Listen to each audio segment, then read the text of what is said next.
Pues nada, muchas gracias, el placer es mío, la verdad es que estoy encantado y bueno, de intentar colaborar un poco y traer un poco las fórmulas de gestión que estamos aplicando en España y ver si somos capaces también de compartir y de aprender un poco de los modelos de gestión que se están aquí realizando en Uruguay. ¿Cómo surge la idea de venir? Bueno, pues realmente creo que durante muchos años atrás, Enrique Velo, que es una persona que está en contacto permanente con la comunidad, en este caso de docentes españoles, ha traído a distintos compañeros que han venido a dictar distintos cursos sobre distintas materias de actividad física y deportes relacionadas con la gestión, sobre todo. Y bueno, pues me llegó la posibilidad, me ofrecieron, dado que estoy realizando un trabajo precisamente relacionado con un modelo de gestión participada basada en el interés general, que bueno, que se podía ajustar un poco a las fórmulas de trabajo de Uruguay, me ofreció venir y bueno, pues encantado, como no puede ser de otra manera. Indudablemente ha cambiado muchísimo, ¿no? La forma de gestionar el deporte, se ha profesionalizado mucho. Bueno, a partir de eso, indudablemente es que las asociaciones se empiezan a interesar por desplegar y por generar vínculos de estudio con sus dirigentes. Claro, por supuesto. Es decir, el deporte, el sector del deporte, el ámbito del deporte no puede ser ajeno a cualquier otro ámbito profesional y evidentemente hay que profesionalizarlo. Y cuando hablamos de profesionalizarlo, hablamos también de formarlo. Es decir, a nadie se nos escapa, y aquí me vas a permitir que haga un inciso sobre lo que es la capacitación profesional y la regulación profesional.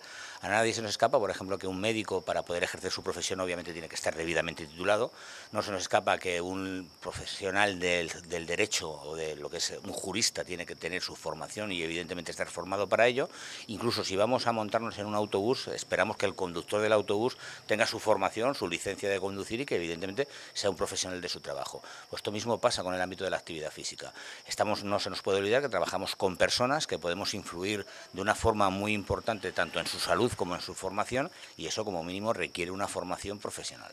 Indudablemente es muy amplio, ¿no? En este caso, ¿a qué se dedica, precisamente usted, a qué área, en qué área influye desde el punto de vista de la educación? Bueno, en este caso hablamos del sector de la actividad física. El sector de la actividad física se ramifica y cuando hablamos de educación, nosotros educación física como tal, se refiere más a lo que es la educación reglada que se realiza en los centros escolares, ¿no? Tanto en primaria como en secundaria o en cualquier etapa educativa. Cuando hablamos de actividad física y salud, es aquella actividad física que se relaciona con salud que evidentemente tiene que pautarse y organizarse de una manera debidamente organizada. Cuando hablamos de deporte competición, ahí nos meteríamos más en lo que son los clubes, en lo que es el deporte de rendimiento, de competición, alta competición o el nivel que se compita, y todo eso evidentemente se tiene que organizar bajo unos estándares y unos modelos de organización, que es lo que llamamos gestión deportiva. La gestión deportiva está íntimamente relacionada, sería un poco con el tema del derecho, las estructuras organizativas y jurídicas que rigen todo el componente deportivo. Aquí en Rocha, ¿cuál ha sido la propuesta? La propuesta del curso básicamente ha sido precisamente hablar sobre lo que es un plan estratégico, es decir, cómo organizar todas esas cuestiones, cómo hacer un plan director de instalaciones, cómo hacer un mantenimiento o un plan de mantenimiento de instalaciones y sobre todo también un plan de sostenibilidad de esas instalaciones. Es decir, básicamente cómo pensar hoy lo que voy a hacer en el futuro en todo el tejido deportivo, porque ese tejido deportivo está íntimamente relacionado a todos sus aspectos. No podemos contemplarlo de formas separadas, tenemos que integrarlo todo en un mismo modelo organizativo. ¿Cómo ha visto la reacción de los participantes y cómo a través de ellos ha notado la estructura uruguaya?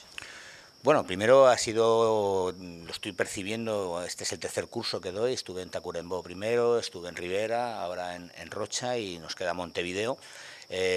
Primero, y quiero esto dejarlo también claro, cuando yo me especializo, por decirlo de alguna manera, en el modelo de gestión española, para ello lo primero que hacemos es aprender otros modelos de gestión, modelo de gestión canadiense, francés, alemán, y desde ahí buscamos adaptaciones precisamente a las realidades españolas, ¿no?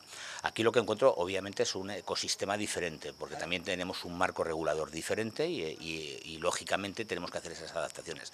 Con lo cual lo que tratamos precisamente es de dar pautas de cómo adaptar a las realidades y a las necesidades de cada cual. No es una cuestión de medios, recursos o dinero, sino también una forma de optimizar los recursos, pocos o muchos que se tengan. Dicho esto, decir que me parece que se está trabajando de una forma muy inteligente en Uruguay, que los dirigentes y la gente que compone ese tejido del sector de la actividad física y el deporte, sobre todo están haciendo, como no puede ser de otra manera, esas adaptaciones a las necesidades que tienen con los medios de los que disponen. Claro, el hecho de que aquí en Uruguay haya un área, un Ministerio de Deportes, que haya una Secretaría de Deporte, mejor dicho, que bueno, también haya un marco regulatorio, ¿cómo lo ha visto? Bien, hemos intentado establecer esas líneas de comparación, ver un poquito cómo se organiza tanto allí como aquí y bueno, pues tenemos nuestras diferencias, perdón, como no puede ser de otra manera. Creo que estamos todavía en una fase inicial que tiene que hacer un recorrido, pero como estamos también en España, es decir, poco a poco se van avanzando.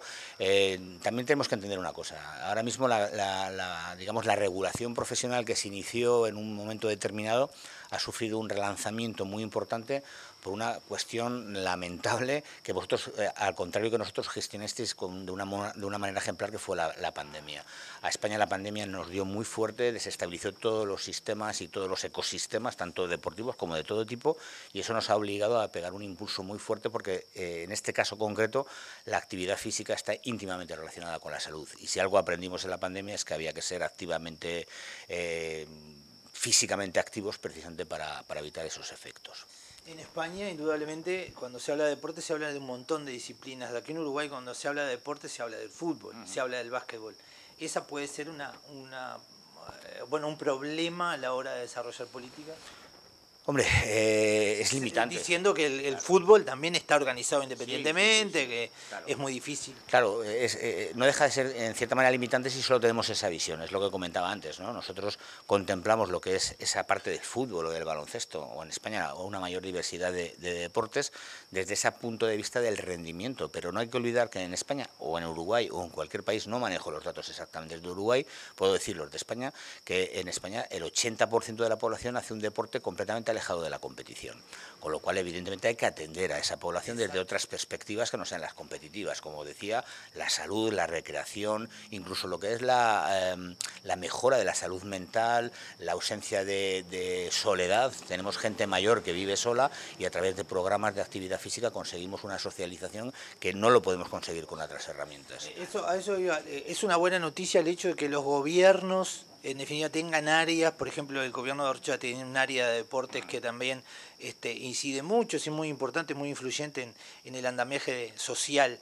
Es importante que a través de los gobiernos uno pueda realizar políticas serias en materia de desarrollo de organización. No es que son los únicos que están capacitados para hacerlo. Legalmente son los que tienen ellos la herramienta para poder legislar precisamente o para poder organizar eso, ¿no? Nosotros los técnicos lo que intentamos es asesorar, dar ciertas pautas siempre desde la evidencia científica, lo que decía antes, que intentamos ser lo más profesionales posible y para eso lo que queremos hacer las cosas siempre desde una evidencia científica que justifique las decisiones que tomamos, pero evidentemente quien tiene la capacidad para tomar esas decisiones suelen ser los órganos, en este caso legislativos, que son los gobiernos, ¿no? Cada vez vamos percibiendo más permeabilidad y más receptibilidad a la hora de recibir nuestras opiniones, pero todavía, sinceramente, tenemos mucho camino que recorrer. ¿Cuál ha sido la reacción de los participantes? Porque quizás no solo aparezca alguna reacción escéptica desde arriba, desde las áreas de poder, desde el área más baja, desde el estudiante, desde la persona que participa, desde el trabajador, desde el profesor de educación física. Bueno, hemos tenido que romper ciertas barreras o ciertos tabús o ciertos estereotipos que se tenían, como que en Europa tenemos mucho dinero y lo hacemos todo a base de recursos económicos. Yo vengo de una ciudad precisamente que demuestra todo lo contrario por una serie de circunstancias en las que tenemos una serie de limitaciones, y una vez que hemos conseguido romper ese tabú de que no se puede, si no tengo esto no podré hacer, bueno, pues hemos entrado en un debate sano en el que hemos puesto o hemos intentado buscar soluciones, pero sí que inevitablemente algunos creen que hay demasiada distancia o que es una distancia insalvable. Pero yo creo que, como no puede ser de otra manera, a base de conocimiento y de intercambio, pues esos estereotipos se tienen que solventar. ¿Cuál es la expectativa a futuro en los países de Sudamérica? Pues hombre, yo creo que tenéis un futuro que nadie os va a poder parar, es decir, tenéis todo ese camino por recorrer y sobre todo hay veces que cuando uno, digamos, ve que otros países llevan la delantera, y aquí puedo hablar precisamente del caso español, nosotros tenemos un lema, ¿no? Ya que hemos llegado tarde, por lo menos lleguemos bien. Entonces lo que tratamos es de copiar a aquellos que lo han hecho bien y no cometer los fallos que ellos cometieron, porque todos cometemos fallos. Entonces el hecho de en un momento determinado estar por detrás, por decirlo de alguna manera, en cuanto a ciertas evoluciones en cuanto a la gestión, lo único que nos tiene que llevar es a dar saltos más rápidos y aprovecharnos del trabajo que han realizado los que ya han recorrido ese camino. Este tipo de experiencias que usted realiza, imagino que también le da la posibilidad de recibir experiencias desde aquí, ¿no? O sea, no es solo venir a enseñar o a mostrar lo que uno tiene la capacidad de hacer, sino también de recibir experiencias ajenas. ¿Qué tipo de experiencias se ha logrado ver o aquilatar en este tiempo que ha estado aquí en nuestro país o en Sudamérica?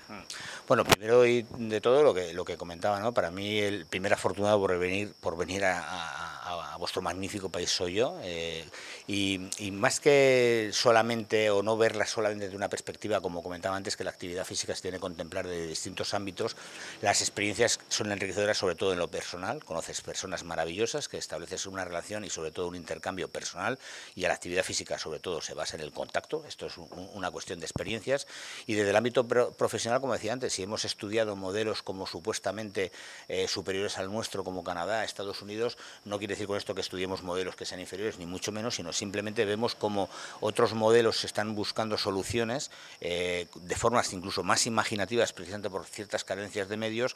Pues yo lo que intento es empaparme de ello y llevarme cuantas más soluciones mejor para aplicarlas en mi ámbito profesional.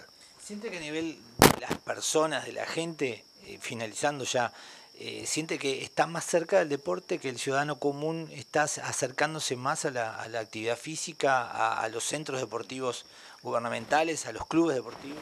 Yo creo que sí, yo creo que volvemos a lo de siempre. Hay determinados cambios en la sociedad que se van dando más poco a poco, otros coexisten en momentos de tránsito o de cambio, pero yo creo que esto ha venido para quedarse. Es decir, la cultura del deporte ya no tiene marcha atrás.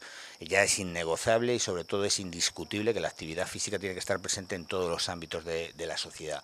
No solamente lo que decíamos a nivel competitivo, a nivel salud, pero es que puede influir de una forma muy potente en la propia economía de la sociedad a través de programas de desarrollo del turismo deportivo que mueve ingentes cantidades de dinero, a través del propio tejido asociativo, a través del tejido empresarial. Es decir, el deporte o la actividad física tiene que estar presente en todos los ámbitos, con lo cual yo creo que afortunadamente la gente ya lo percibe de esa manera y esto solo puede ir a mejor. Muchísimas gracias. Muchas gracias a ti, como no puede ser de otra manera. Gracias.